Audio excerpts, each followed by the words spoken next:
Ladies and gentlemen, Your Excellencies, please welcome Ambassador David Friedman.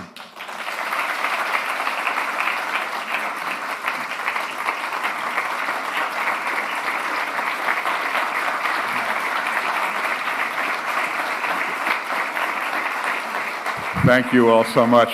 Thank you.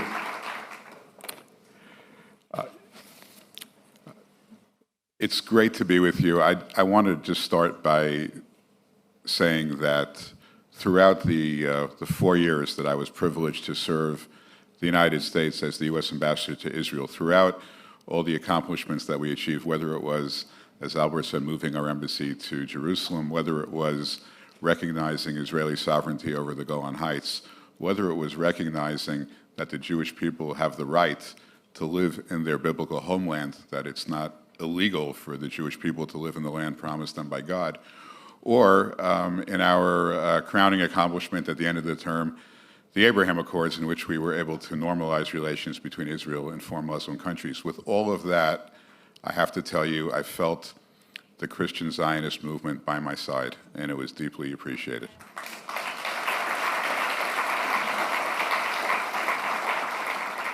You know, we're a tiny little people, the Jewish people, and I'd like to think we punch above our weight, but sometimes, especially in a democratic country where decisions are made on the basis of the popular will, I just can't tell you, because I was there. I was in the Oval Office. I was during the campaigns. I can't tell you how important it is in my country, but I'm sure it's true elsewhere as well, for the Christian community to rise up and stand with the Jewish people and to stand with Israel. It is, in many cases, the pivotal factor that changes the calculus. And I believe that all of you are deeply responsible, both in your actions and in your prayers, for all the good that's come of Israel. Israel now is a strong country. It's a powerful country. It's a moral country. It is leading the world in so many ways, and much of that is because of the support it gets from the outside, and no one supports Israel like the Christian Zionists. So one more time, thank you for all that.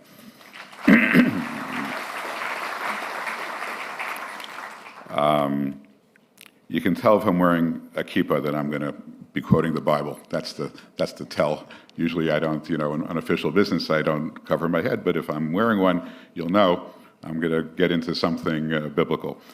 So, this morning, here at the Knesset, honoring the Jerusalem prayer breakfast, I think it's appropriate to recall the paradigm of peace offered by the prophet Isaiah some 2,700 years ago.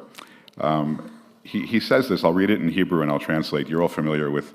You're certainly all familiar with the English. V'chitetu charvotam le'itim, they shall turn their swords into plowshares. V'chanitotehem lemazmerot, and their spears into pruning hooks. Lo yisaga el goy charev, v'lo yilmedu od milchama. Nation will not lift up sword against nation. Nation will not study war anymore. This is the paradigm of peace. How do we know this? Because if you go to the United Nations, the home of 190 countries, that's inscribed on the wall in the Dag Hammarskjöld Plaza, those exact words. So Isaiah has given us the paradigm of peace. What fewer people know is that Isaiah also has given us the formula for achieving that peace. And it's particularly appropriate to discuss it here because it fits in exactly with the moving of our embassy to Jerusalem. People thought that moving our embassy to Jerusalem would result in an explosion of violence. Well, we proved just the opposite with the Abraham Accords. We proved that moving our embassy to Jerusalem resulted in an explosion of peace.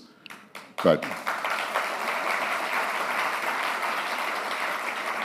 what fewer people know is that it wasn't because the CIA was on the job or the IDF was on the job or the military forces were, and we were doing all those things, but that's not why it resulted in peace. It resulted in peace because that's exactly what Isaiah said would happen 2,700 years ago. What did he say?